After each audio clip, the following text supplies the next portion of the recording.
National educational policy വന്നു നിൽക്കുന്ന global education എന്ന് പറയുന്നത്, അത് ഇന്ത്യക്ക് വെളിയിൽ പോയാൽ മാത്രമേ ഈ ഗ്ലോബൽ എഡ്യൂക്കേഷൻ നമുക്ക് ലഭിക്കുകയുള്ളൂ എന്നുള്ള ചിന്ത വളരെ തെറ്റാണ്.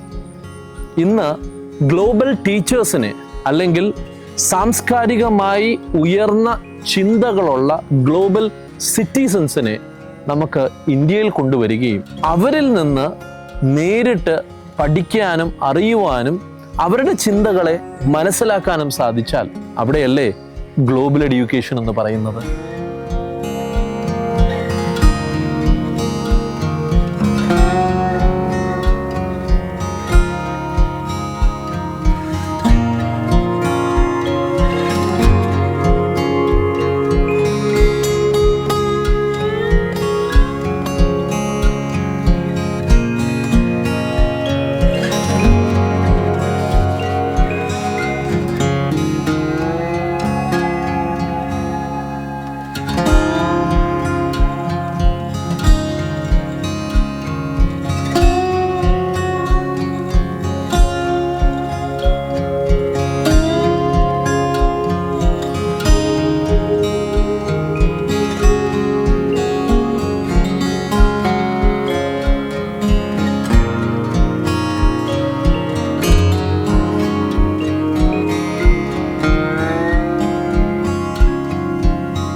ഇത് നമ്മുടെ കൊച്ചു കേരളത്തിൽ, നമ്മുടെ തുരുത്തിക്കരയിൽ കളപ്പുര നിങ്ങൾക്കായി സമർപ്പിക്കുന്നു.